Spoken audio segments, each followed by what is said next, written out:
Hey, folks, and welcome back to another episode of the Daily Racing Show here at RacePlazaMedia. My name is Milan. My name is Pia, and today we're going to talk about MotoGP Thailand Grand Prix.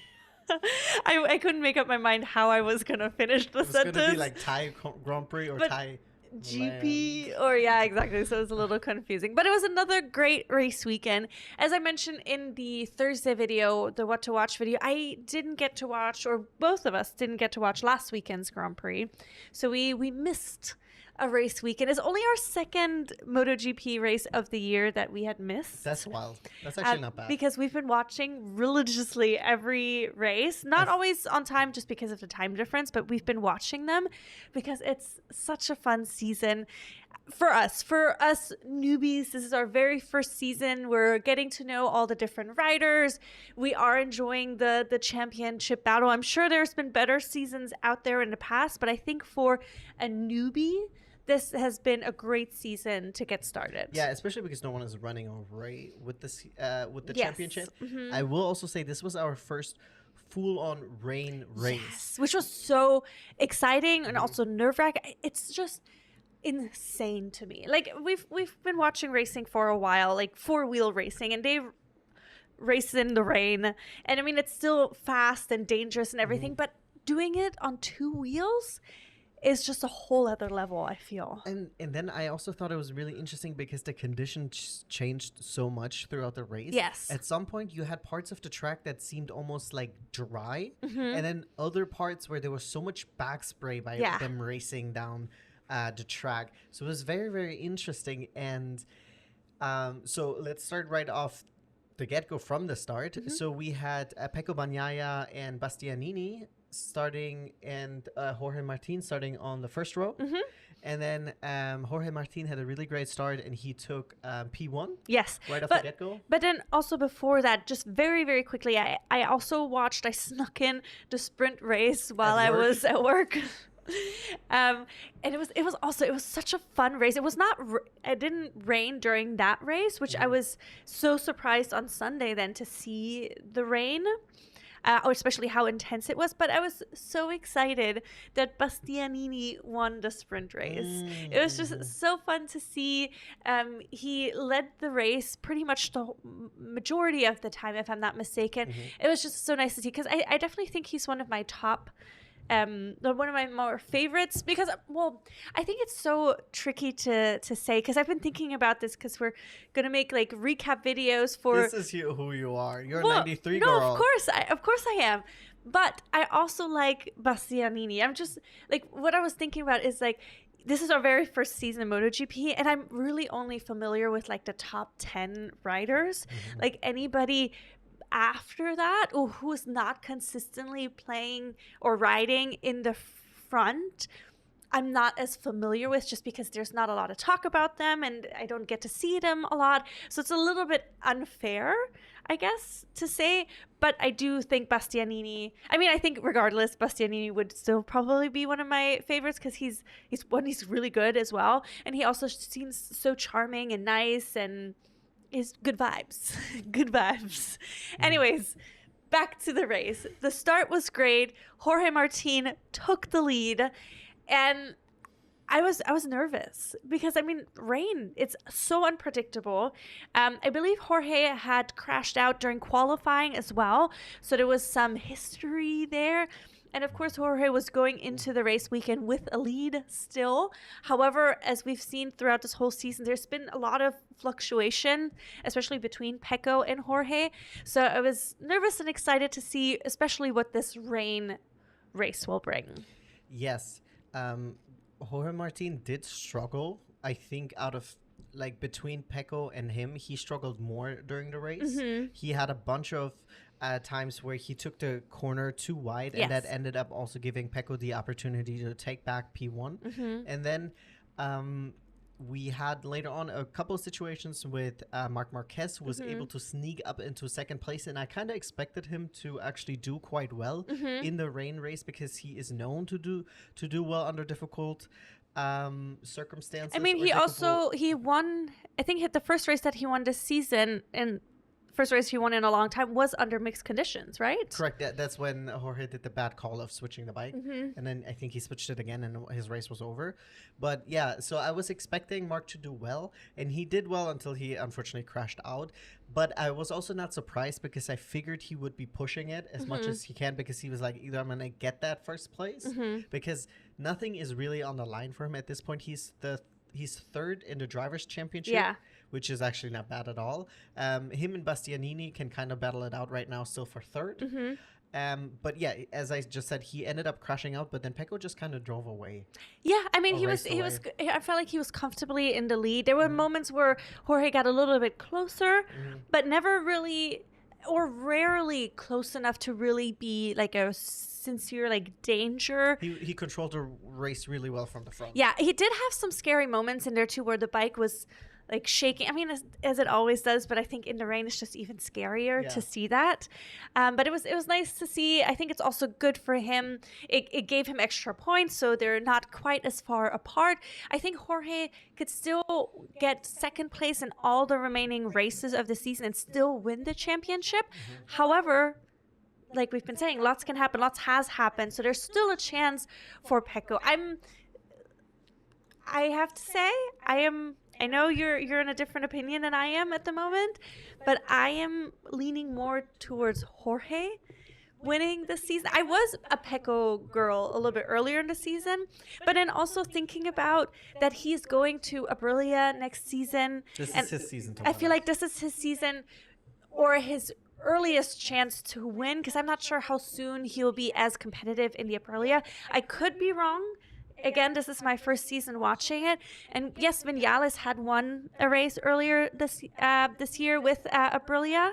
What are you making a face for? No, I'm just thinking this is almost like the Lando Max situation. So you have a multiple world champion, but this time the races or the cards are in Jorge's favor at the moment, because he is ahead of the championship. Exactly.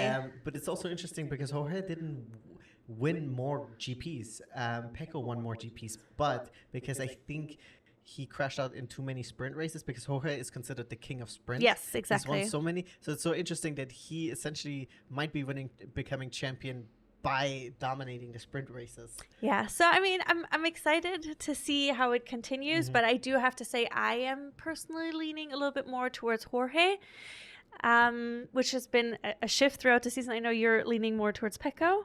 Yeah, 100% Pecco. Yes, but let us know in the comments. Jorge.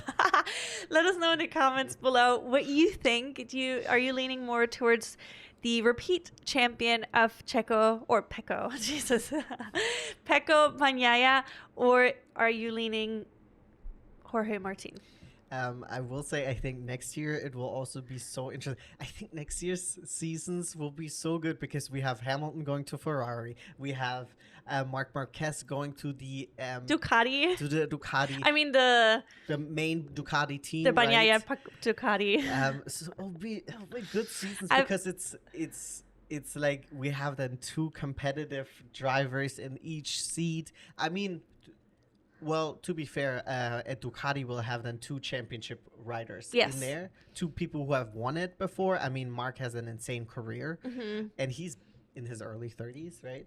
And then with Ferrari, it's a little bit different because obviously you have considered probably one of the best drivers ever. Yeah. Compared to someone who's won a few GPs. Yeah. Nothing against Leclerc, but that's the truth. No, it is the truth. But going back to MotoGP, I think what I wanted to say also is, and I had mentioned it to you before we started making this video, I think the theme of this weekend's Thai races is never give up. Thank you. Just because we've had several crashes. I mean, we always have crashes, but I think this time a lot of the riders got back on the bike again. I don't know if it was a little bit more possible for them to do it, but a lot of them got back on the bike. Like Marc Marquez got back on the bike. Bastianini got back on the bike. Quartararo, Salvadori got back on the bike. He crashed twice. I know, it's a bummer. But there's like a lot of people, because a lot of times we see it like they crash and they're out. But this time they crashed and then they got back on the bike, and then they were able to competitively drive through the other riders again. Sometimes more than others, of course. But it was really cool to see that there was such a fight in all of them. There was also, of course, we talked about Jorge Martin went wide several times, but Pedro Acosta. Yeah, that's where I was getting at. Pedro Acosta. Also the KTMs. Sorry, I thought you were gonna say bitch. No. And then you said Pedro, and I was like, oh, good save. But then I said bitch on the video. No, but I was gonna say, like, it was also really nice to see the KTMs battling for the podium. We had 3 of them battling for it. Unfortunately, Raul Fernandez crashed out. Also, but we had Pedro Acosta there. We had Jack Miller there. We had Brad Binder there. And Jack Miller was in 3rd for a while. For a while. Long time. Until Pedro Acosta came back. And I will say, I think either so Pedro did really well, and then he went wide, I think twice, and then he ended up coming back, and he battled his way from like P7 all the way back to P3 where he finished. But I will say, I think if he would have gotten that gusto to go back on the attack, or we had maybe like 3 more laps, I think he might have been able to catch Jorge, because they would have at least battled. At least. I'm not saying that he would have been able to pass him, because that's a whole nother thing, but they were a second off from each other at the end. That is pretty big. No, I agree. I mean, I am I would say a fan of Pedro. I'm really curious to see. I'm excited that we get to see the beginning of his career, because I mean, we're in the middle of everybody else's career, but for Pedro, at least his MotoGP career, I'm aware that he's been riding motorcycle for a long time, but it's just really cool to see, especially because he's been so hyped up, of course, and we've seen some really high highs from him this season.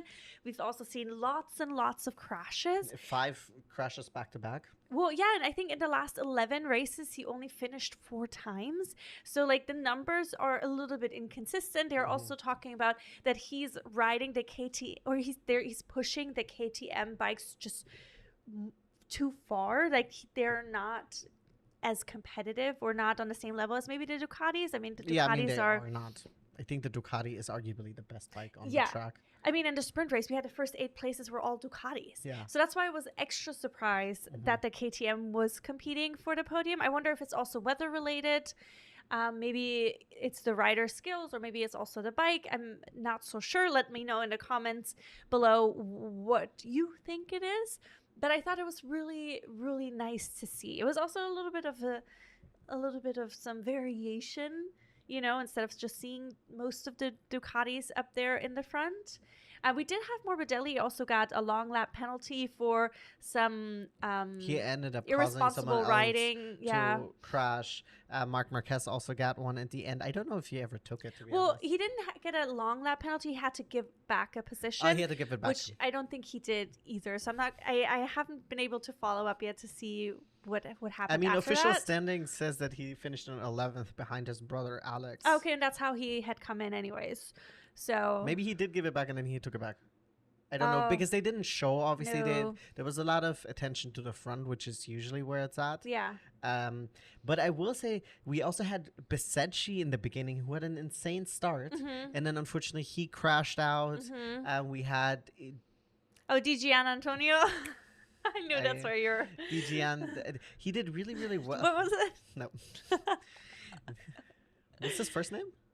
Fabio. Fabio finishing in 4th, which is really, really great, especially because it is for Valentino's team. Yes. So it's awesome to see those guys in the front. Very unfortunate, because I think Besecchi, maybe he pushed it a little bit too far. Yeah, I mean, it's really tricky, especially in the conditions that we saw that they were racing on. I mean, but it was fun, and I'm so excited for these next couple of races. I think there's 3 more races coming up. Next up is going to be in Malaysia. So they're still, I mean, they're in Asia at the moment, and I think it's still going to be a really fun remaining season. You're pulling up the calendar right now. Yeah, so we have Malaysia. Oh, this weekend we have Malaysia, and then we have one more week break before Valencia, which is going to be the final. Because I knew that they finished their season before F1 does. Yes, but they have the same amount of races, I believe, 24. Yeah, so I'm very excited. I'm so excited that we got into MotoGP this season. Yes. Even though the first race we watched, and the first race of the season was nothing. No. It was like, I was like, It was like an F1 race. It was the first F1 race of the season. This year, too, was also boring AF. Everyone was like, oh my God, Max winning by 20 seconds. This is just a continuation of last season. And I was crying wolf, too, right? Oh, yeah. Everybody. And then look at the season. Look at the seasons we're having. Yes. A lot of the championships that we followed this year were really, really competitive, really, really cool. Yeah, I mean, we'll make some recap videos about all the different things that we've watched. Yeah. But I think the Thai Grand Prix was another fun race to watch. I mean, yeah, I think rain just makes everything more exciting in terms of racing.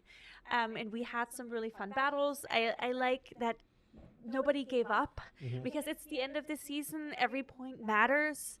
Also just for your team and for maybe also for your money. I don't know. But yeah, I very much enjoyed. Yeah, I'm excited that they're going to battle out the championship with the last two races of the year. And yeah, I think that should wrap up everything we have to say, right? Yeah, let us know what your thoughts were on the Thai Grand Prix this weekend. Also, who side you are on, Pecco or Jorge.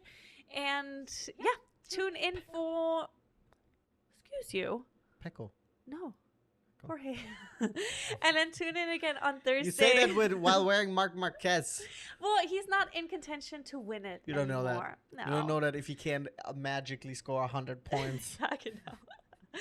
Well, anyways, please join us again on Thursday when we reveal what you can watch this upcoming weekend in the world of motorsports. We will also be releasing on Friday the November calendar for all of motorsport events, so definitely tune in for that. We also are working on updating our website, so we have a calendar that's a little bit more easy on the eyes. Not just an Excel file. No, yeah, we're working in the background. I mean, you can see we made some. I mean, this changes. Is the early stages. We had you guys don't even know. We took like 3 hours to do something and then we took it off. Yeah, it didn't quite work. But we're working on making things better, and we got new mic stands. I mean, we're slowly but surely improving. Absolutely. Anyways, we'll see you Thursday, guys. Like and subscribe. Yes. Bye. Pecco.